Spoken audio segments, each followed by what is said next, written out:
Hello दोस्तों, आज मैं आपके लिए एक नई वीडियो लेके आया हूँ। इस वीडियो के अंदर मैं आपको ये बताऊंगा कि मोबरी स्विचों की सेटिंग किस प्रकार करते हैं।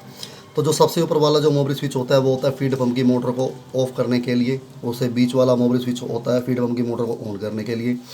सबसे नीचे वाला मोबरी स्विच होता है बॉयलर को ऑफ करने के लिए जब एक्स्ट्रा लो लेवल वाटर हो जाता है। और इन मोबरी स्विचों को किस प्रकार लगाया जाता है। बॉयलर के अंदर आपने देखा होगा कि एक गेज ग्लास होता है।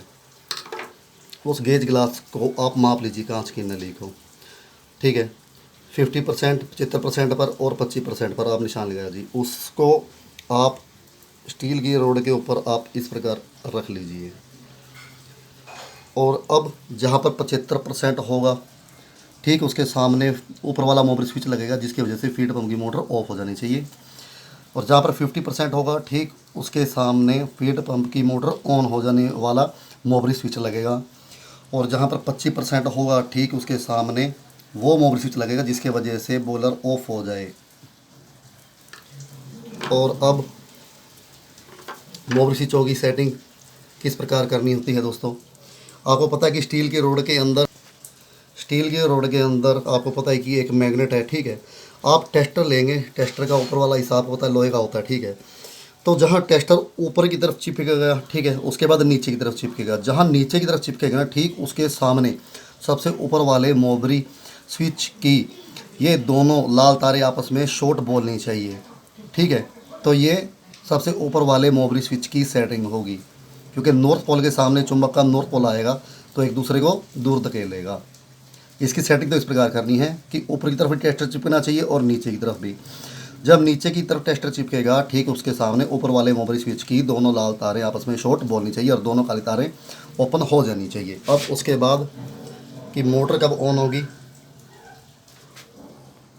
आप टेस्टर लेंगे, ऊपर की तरफ चिपकेगा स्टील की रोड के ऊपर और नीचे की तरफ भी चिपकेगा। लेकिन जहाँ ऊपर की तरफ चिपकेगा ना, ठीक उसके सामने 50% पर मापने पर, ठीक है, ऊपर की तरफ जहाँ चिपकेगा, ठीक उसके सामने बीच वाले मोबरी स्विच की दोनों काली तारें आपस में शॉर्ट बोलनी चाहिए। इसे आप मीटर से चेक कर सकते हैं। तो ये तो दोनों मोबरी स्विचों की सही सेटिंग होगी बिल्कुल ही 75% पर 50% पर। अब जब एक्स्ट्रा लो लेवल वाटर हो जाएगा तो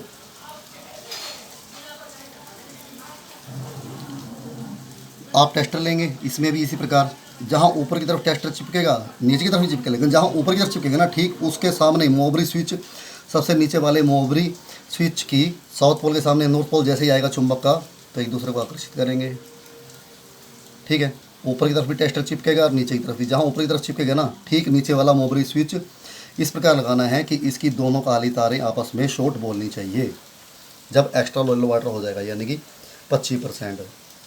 ये शॉर्ट होगा तभी तो 230 वोल्ट यहाँ से उठकर ऐसे चले जाएंगे इस कंडक्टर के A1 पर। A2 इसका डायरेक्ट न्यूट्रल है और यहाँ पर 230 वोल्ट दिए हुए हैं। और इस कंडक्टर का NC पॉइंट मैंने यूज़ किया है। आगे सप्लाई दी हुई है मैंने ID फैन की मोटर के स्टार डेल्टा के स्टार्टर के टाइमर के A1 पर। अब जैसे कंडक्टर ऑन होगा, ये NC से NO हो जाएगा, यहाँ सप्लाई जानी बंद हो जाएगी, जिससे स्टार डेल्टा स्टार्टर जो ID फैन का है, ID फैन की मोटर का है, उसके टाइमर के A1 पर जब सप्लाई नहीं जाएगी तो वो बंद हो जाएगा, ID फैन की मोटर बंद हो जाएगी। उम्मीद है दोस्तों मेरी वीडियो आपको समझ में आ गई होगी।